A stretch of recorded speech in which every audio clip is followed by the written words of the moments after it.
कश्मीर में सब लोग जानते हैं कि दुल्लत साहब का रिलेशनशिप जो अब्दुल्ला के साथ रहा है, he is been very close, वो एक फैमिली मेंबर जैसे हैं।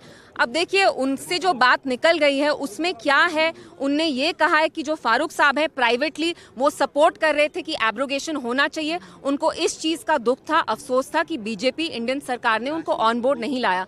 तो कहीं ना कहीं हमने देखा है हमेशा जब भी जम्मू कश्मीर में धोखा दिया यहाँ के लोगों को तो नेशनल कॉन्फ्रेंस की जमात ने उस चीज़ को लेजिटिमाइज किया। तो वैसे ही we are not surprised at all. और दुल्लत साहब जो बोल रहे हैं वो सच्चाई है, क्योंकि दुल्लत साहब इनके साथ बहुत क्लोज हैं। आपने खुद भी देखा होगा विजुअल्स, हाल ही में अक्टूबर में वो आए स्वेरिंग इन के लिए।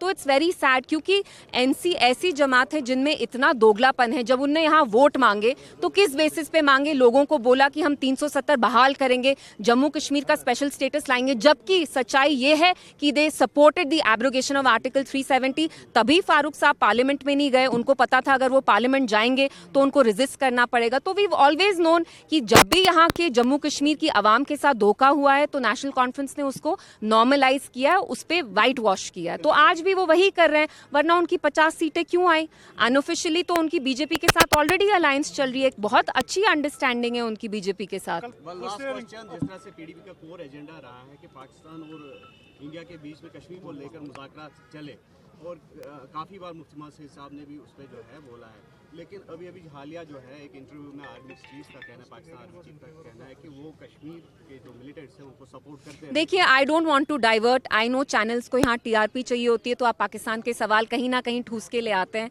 But today is not about Pakistan. I think आज जो असली मुद्दा है वो ये है कि 6 महीने से यहाँ जो सरकार आई है वो लोगों को कोई सेंस ऑफ सिक्योरिटी दे पा रही है कि नहीं। So we should focus on that. बिल्कुल ऐसी बात है। आप देखिए 5 साल पहले की बात नहीं है, 2019 में जब फारूक साहब मेंबर पार्लियामेंट थे, उनने पार्लियामेंट में कभी भी 370 के अगेंस्ट बात नहीं की। आज fast forward 6 years down the line, NC इतनी भारी अक्सरियत से सरकार में आई है, 50 एमएलए होने के बावजूद उनके वो जो काम उनको करने चाहिए, जो इश्यूज मुद्दे उनको उठाने चाहिए, वो पीडीपी के 3 एमएलए उठा रहे हैं। वो वक्फ हो, वो 370 हो, वो हमारी सिक्योरिटी के बारे में हो, डेली वेजर्स के बारे में हो, किसी भी चीज़ के बारे में एनसी बात नहीं कर पा रही है, नहीं करना चाहती है। क्यों? क्योंकि उनको जो ये मैंडेट आया है वो ऑल्दो बोला कि हम 370 को प्रोटेक्ट करेंगे, लेकिन असलियत ये है जो दुल्लत साहब ने बयान की कि फारूक साहब supported the abrogation of article 370। उनको बस ये अफसोस था कि हमें कॉन्फिडेंस में क्यों नहीं लिया। तो एनसी ने हमेशा